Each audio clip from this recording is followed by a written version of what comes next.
It's a Saturday in late July, 7 in the evening, and you're sitting in a borrowed folding chair in somebody's backyard, holding a paper plate, and a man named Danny has just said out loud, to the whole circle, exactly what he paid for his truck. Nobody flinches, and you realize you know 6 people who would never say that number, and 4 of them have more money than Danny, and you start counting who says what. That's the thing nobody explains to you about money. It doesn't just change your account, it changes your mouth, it changes which sentences you're allowed to say in front of which people, and it changes them so slowly that you never catch the moment the rule got installed. But there is a rule, and you've been following it for years. Here's what I want to do tonight. I want to walk you up the whole ladder, level by level, and at each level, I want to give you one sentence. Just one. An actual thing people say out loud at that amount of money. And then I want to show you what that sentence is really doing. Because it's almost never doing the thing it looks like it's doing. By the end, you're going to be able to hear it. And I'll be honest with you now, before we start, so it doesn't feel like a trick later. Hearing it is not entirely a gift. Let's start at the bottom. Level 1. Nothing. Not debt exactly, not disaster, just nothing. The account is a number that goes to zero and comes back and goes to zero again, and you know the exact date each month when it happens. Here's the sentence at this level. I've got $46 until Friday, said flatly, said to a friend in a parking lot, in a group chat, at a table, said with no shame attached to it at all because at this level, the number isn't a verdict on you. It's just weather. It's a fact about the week like rain on Thursday. You say it the way you'd say your bus is late, and I need you to notice something about that sentence because we're going to come back to it about 6 times tonight, and it's going to mean something different every time. At this level, the number is public. You say it out loud. Everyone around you says it out loud. There's a whole shared language for it, and it's specific, and it's exact, and it's honest in a way that money talk almost never is. Again, nobody at this level says things are a little tight. They say $46 until Friday. The precision is the whole point because the precision is what lets someone else say, okay, I've got a little more than that, I'll cover it. That's what the honesty is for. It's not confession, it's logistics. And here's the part that's going to matter at the top of the ladder, so hold on to it. At level 1, you talk about money constantly, and it costs you nothing to do it. There is no social price on the number because everyone in the room is standing on the same floor and can see everyone else's feet. You will never have that again. Not for a very long time. Possibly not ever. Level 2. The first real job, 31,000 a year or something near it. The first time money arrives on a schedule instead of arriving because you chased it. And something strange happens almost immediately within the first 3 months, and you won't notice it because it feels like maturity. Here's the sentence. It's not much, but it's steady. That's the level 2 sentence. And look at what it's doing. It has 2 halves, and they're pulling in opposite directions on purpose. The first half apologizes, the second half defends, and the number itself has vanished from the sentence entirely. You just stop saying the number. That's the first big shift on the whole ladder, and it happens quietly, and it happens early, and nobody ever points at it. Somewhere between the $46 and the 31,000, you stopped naming amounts and started naming feelings about amounts. Not much. Steady, tight, comfortable, fine. Why? Because for the first time, the number is a measurement of you. When you had nothing, the number was your circumstances. Now, the number is your salary, and a salary is what someone decided you were worth. And saying it out loud means submitting that judgment to the room. So, you stop and you replace precision with adjectives. And here's the cruel little detail. You're prouder at this level than you were at level 1. Genuinely prouder. You did something. You got a job and it pays and it's yours. And the exact moment you have something to be proud of is the exact moment you go quiet about it. Pride and silence show up together. They almost always do. Level 3, comfortable. The salary has climbed a few times. You can pay everything on time without doing arithmetic first. You're not rich, you're not close, but the sharpest edge is off. This is the loudest silence on the entire ladder. Here's the sentence: "We're doing okay." That's it. That's all you get. Two adjectives and a plural pronoun, and no information whatsoever. And it's said with a small smile that closes the topic like a door. At level 3, you have learned to give a full answer that contains nothing. And I want to be careful here because it's easy to make this sound sinister, and it isn't. You're not lying. You are doing okay. You're saying the true thing in the vaguest available form, and you're doing it for a reason you'd probably struggle to explain if someone asked. The reason is this: at level 3, you are for the first time in your life standing between two floors. There are people below you who are where you were, and people above you who are where you'd like to be, and any number you say out loud lands wrong in one direction or the other. Say it to someone below you, and it sounds like bragging. Say it to someone above you, and it sounds like nothing. So you say, okay, and let everyone fill in whatever number keeps the evening pleasant. You've become a translator. You're constantly converting the real number into a socially survivable version of the real number in real time for a different audience every time. And it's exhausting, and you don't know you're tired because you've never not been doing it. That's level 3, fluent vagueness. And there's a specific loneliness that arrives here that I don't think has a name. It's the loneliness of not being able to accurately describe your own life to anybody. Not because it's tragic, because it's fine, and fine is unspeakable. Nobody wants to hear about fine. There's no sentence for it that isn't either a complaint you haven't earned or a boast you can't defend. So you talk about other things, and you tell yourself you've matured past talking about money when actually you've just lost the vocabulary. Level 4, the first real money. This is where it gets interesting, and this is where most people who talk about wealth online completely lose the thread, so pay attention here. At level 4, the number comes back, but it comes back wearing a costume. Here's the sentence: "We got a decent deal on it." That's a level 4 sentence, and it's doing four things at once. It admits the purchase.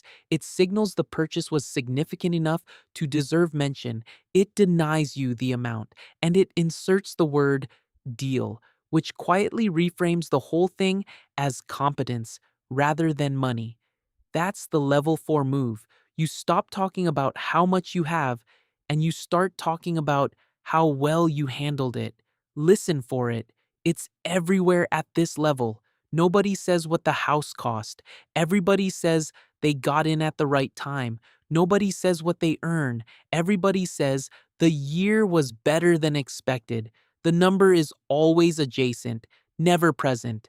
It's in the room, standing just off to the side, and everyone can see the shape of it, and nobody has to say it. And here's why this happens. And it's not vanity. At level 4, you have, for the first time, more than the people you grew up with, meaningfully more. And you have discovered that the number is now a weapon you're holding whether you want to be holding it or not. Say it in the wrong room and something changes in someone's face and doesn't change back. So you develop code. You say, deal. You say, we were lucky with the timing. You say, it worked out. You build an entire dialect designed to describe money without ever detonating it. And it works. That's the thing. It works really well, which is why almost nobody ever stops doing it. But there's a second thing happening at level 4, and it's quieter, and I think it's the more important one. At level 4, you start editing your history, not lying about it, editing it. You begin telling the version of your story that emphasizes the hard part, because the hard part is the only part that's safe to say out loud. You'll spend 20 minutes on the years you struggled and about 4 seconds on the years it worked. You'll mention the small apartment.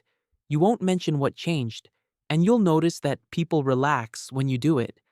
The struggle story makes you legible again. It puts you briefly back on a floor everyone can see, so you tell it more.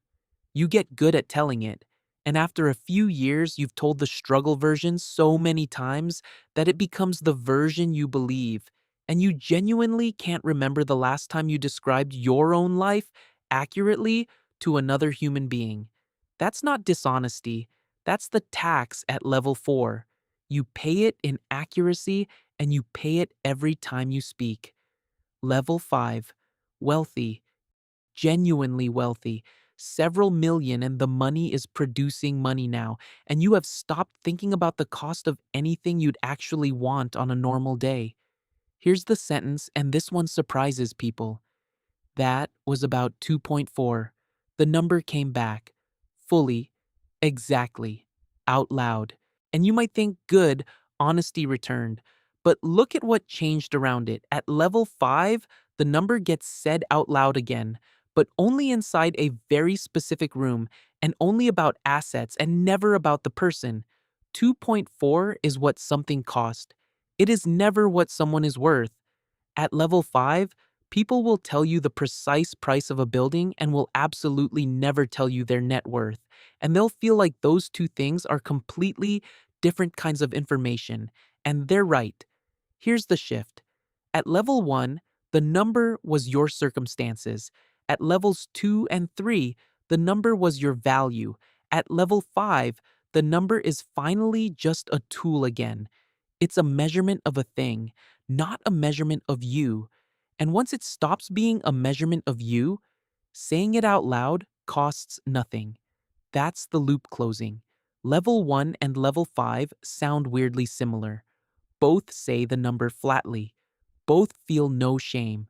The difference is that at level 1, the number couldn't hurt you because you had nothing to protect.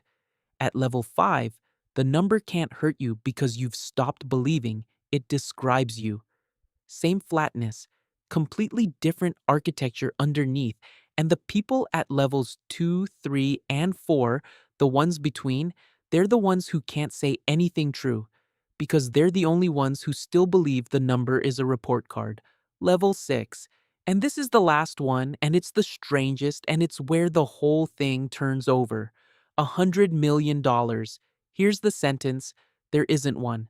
That's the finding. At this level, the number disappears entirely from conversation, and not out of modesty and not out of fear. It disappears because it stops being a number that a person could say. I'll try to explain what I mean. At $100 million, your money is not an amount. It's a structure. It's entities and holdings and positions and instruments spread across things that are valued differently on different days by different people. And if you asked the person directly, how much do you have? They would not be being coy when they hesitated. They'd be doing arithmetic that doesn't have a clean answer. The number stops existing as a single fact. So the conversation changes shape completely. At this level, people don't discuss amounts, they discuss structures. Not, we spent this, but we moved that. Not, I earn, but it generates. The verbs get impersonal. The money stops being something you have and becomes something that behaves, like weather, like a system, like a thing you manage rather than a thing you own.